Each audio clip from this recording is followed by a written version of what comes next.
रसोई दिल छू लेने वाली कहानी। तुम हर समय रसोई के खर्चों को लेकर क्यों रोती रहती हो? रसोई में आखिर खर्च होता ही कितना है? असली खर्च तो घर की दूसरी चीजों पर होता है। अगर रसोई का बजट बनाकर चलाओ तो बहुत आसान है रसोई को संभालना। मोहिनी जी अपनी बहू टीना से बोली, मम्मी जी आपको तो ऐसा ही लगता है, आप क्या जानो आज के महंगाई के समय में रसोई का बजट संभालना कितना मुश्किल है।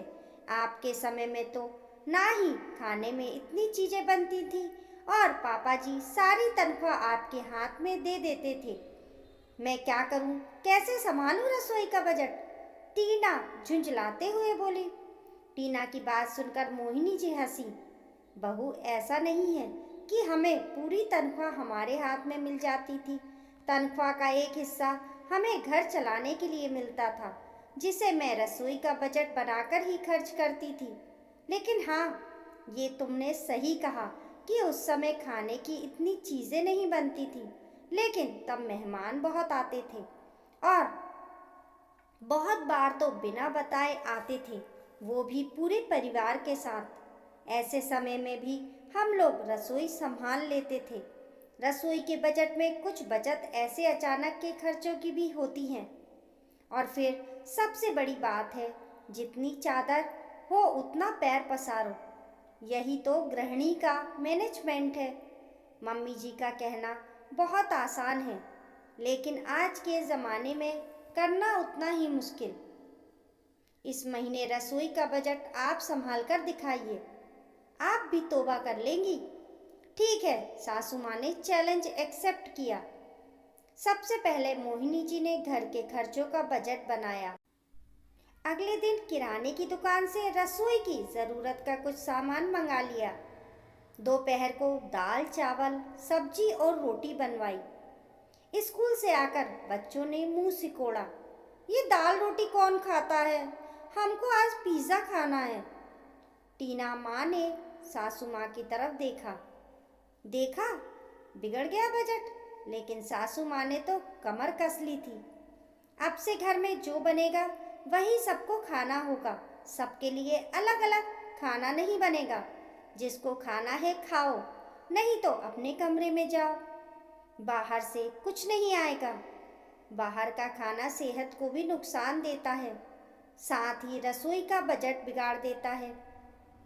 बच्चे उठकर अपने कमरे में चले गए तो टीना बोली, मम्मी जी बच्चे भूखे थोड़ी ना रहेंगे, उनके लिए पिज़्ज़ा ऑर्डर कर देती हूँ। बहू, अब तुमने रसोई की कमान मेरे हाथों में दी है तो मुझे संभालने दो। बच्चों को कुछ सिखाने के लिए थोड़ा सख्त होना पड़ता है। टीना मन ही मन झुंझलाती रही। करीब आधे घंटे बाद बच्चे कमरे से बाहर आए और खाना गर्म करके खा लिया। मम्मी, आज तो हमने खा लिया, लेकिन कल से ये सब नहीं चलेगा। टीना ने गुस्से से सासू माँ की तरफ देखा, लेकिन वो तो अपने में ही मग्न थी। अब एक महीने तो सासू माँ के बजट का काम झेलना ही था। एक हफ्ते में बच्चे भी चुपचाप खाना खाने लगे। रसोई का बजट संभलने लगा। महीने के आखिरी दिन सासू माँ ने बच्चों के लिए पिज़्ज़ा बर्गर मंगवा दिया और आइसक्रीम भी मंगवाई। अब अगले महीने के पहले दिन मोहिनी जी ने टीना के सामने पिछले महीने का हिसाब किताब रखा। ये तो पैसा ज़्यादा खर्च होने के बजाय बच भी गए। मम्मी जी, सच में आपके हाथ में जादू है। टीना, कुछ सीखो मम्मी से, ओम ने कहा। क्या सीखूं? एक महीने से बच्चों को उनके पसंद का खाना नहीं मिला। उनके सब दोस्त खाते हैं तो उन्हें भी बुरा लगता है। बहू, ये जंक फूड कोई अच्छी चीज़ नहीं होती जो तुम बाकी लोगों से दिखावा कर रही हो। बच्चों को फल और दाल रोटी खाने की आदत डालो। सोचो, पिछले एक महीने से किसी भी बच्चे के पेट में दर्द नहीं हुआ। बहू, दिखावा उतना ही करो जितना ज़रूरी हो, लेकिन बिना बजट बनाए रसोई के खर्चे नहीं चलते। टीना को अपनी गलती समझ आ गई कि वो खुद अपना बजट बिगाड़ रही थी।